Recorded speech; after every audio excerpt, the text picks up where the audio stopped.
Vamos falar do Corinthians, meu amigo Rafael Henrique, o popular Paco, meu vizinho. Tá chegando Marco Belo com as informações do Timão. Fala, Belo.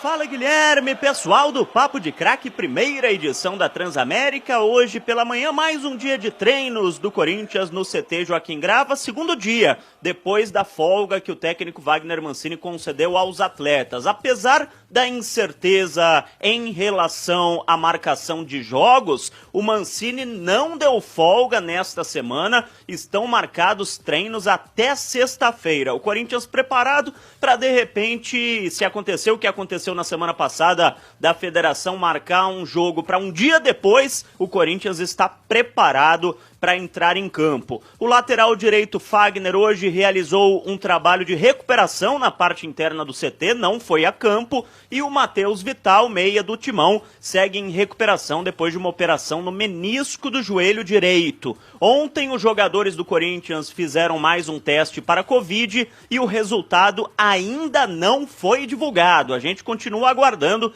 depois do surto de Covid que houve nos últimos dias no clube, para saber se mais atletas estarão afastados com a doença, Guilherme. Muito bem, Marco Belo então com as informações do Corinthians, 1h44, o Timão que jogou 2 vezes na semana passada e que de alguma forma, né, manteve por enquanto esse ritmo. Agora, Savoia, você falou... Era disso, né, do Luan, que você disse que gostaria de falar mais durante o programa, né, Savoia? Porque num balanço, o Corinthians afirmou que tinha errado no que estava escrito nesse balanço, que não tem 100% dos direitos do Luan, e sim 50%, é isso, Savoia?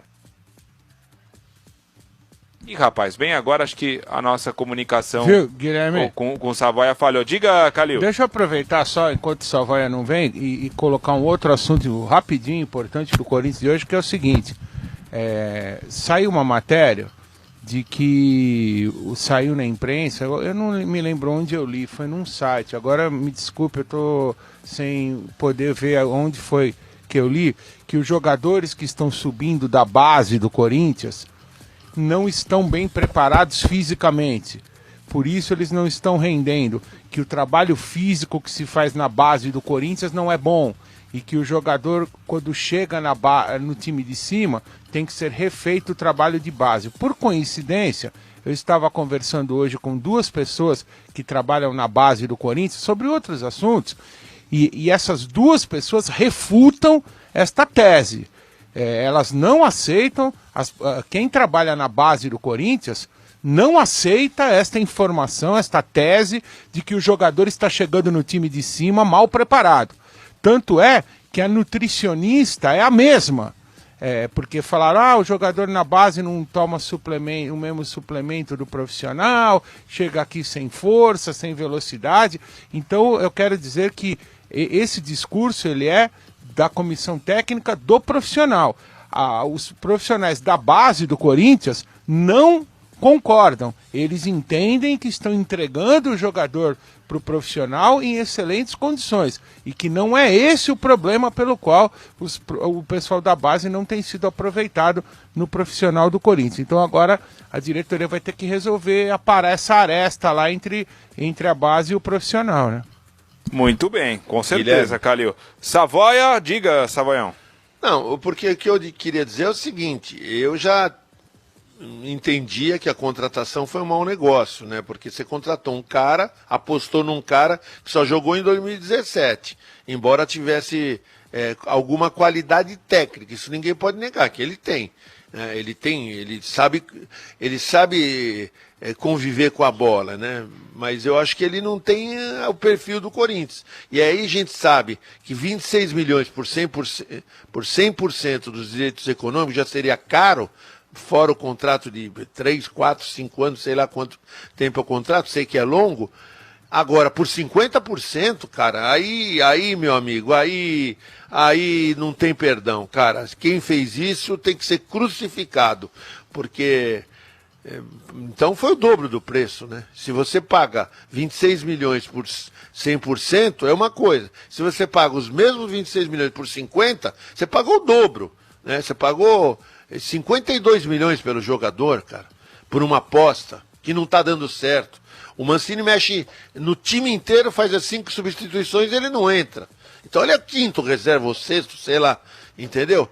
Agora, você apostar num jogador como esse, qualquer um percebe que ele ia ter dificuldade para jogar no Corinthians, cara. Então, eu acho que foi um erro da direção, né? A contratação do Luan. Foi uma aposta. Você não vai investir 56 milhões, né, no total, ou 26 por 50%, numa aposta. Você investiria? Alguém aí do estúdio investiria? Vou apostar nesse cara, vou botar 26 milhões, mas não sei quantos por mês, durante 3, 4, 5 anos. Meu. Eu duvido que se o dinheiro fosse do presidente, ele faria isso. Acho que a vinheta do Calil já respondeu por todos nós, né? Não faria. Primeiro que eu não tenho esse dinheiro, né? Mas se tivesse também, certamente não teria chegado lá. E se fosse seu dinheiro, você não faria. Com o dinheiro dos outros, você faria. Podia até fazer, né? Sim, e é uma prática natural no futebol brasileiro, infelizmente. Há uma distribuição exagerada de contratos longos e milionários para jogadores medianos.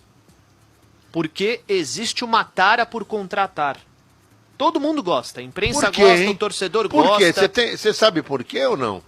Alguém consegue imaginar por que gostam tanto? Uma vez, teve trabalhava no som, não lembro agora o nome dele, queria me lembrar e acabei esquecendo. Ele está sumido. Ele falou: dirigente não gosta de revelar, gosta de contratar. O tal de Thiago Ferro? Esse mesmo. Nossa senhora, cada um que você lembra também. Esse mesmo, pô, tinha esquecido o nome dele. Pelo amor de Deus. E ele me falou isso daí uma vez. E aí ele falou: dirigente gosta de contratar. Não me pergunte por quê. Também até hoje estou querendo saber. Gente. Às vezes eu penso algumas coisas, mas eu não posso falar. É isso. O fato é que 29 milhões de reais, e agora você sabe que esse dinheiro foi por 50% do Luan, não por 100%, a contratação que já era, entre aspas, criticável, acho que nem existe essa palavra, ela passou a ser ainda mais, né, criticável. Ficou uma contratação ainda pior. 29 milhões de reais. Quer dizer que o Corinthians avalia o Luan, ou avaliou, em 58 milhões de reais, em 100% dos seus direitos. Um atleta que estava em recuperação, né? Que é uma avaliação para lá, hoje a gente vê de equivocado. Uma aposta de recuperar o atleta. Não um atleta que estava fazendo muita diferença em outro clube e foi contratado para reforçar o seu. E assim, alguém pode até argumentar, e eu entendo que parcialmente teria razão de dizer assim, toda contratação é uma aposta. Mas algumas apostas, elas têm muito mais chance de serem equivocadas, né? É meio que você brincar de roleta russa, sendo que tem mais bala do que espaço ali no cartuchinho da arma, né? Nessa expressão de brincar de roleta russa. Então, você está se expondo muito mais ao risco e a chance de você se dar mal é muito maior. Vem por empréstimo. Ele joga, se ele confirmar o que nós todos esperamos do potencial, lá e até paga os 26 milhões por 56%. Por 50%. Ou que eles detestam, né, Savoy? Um contrato por produtividade.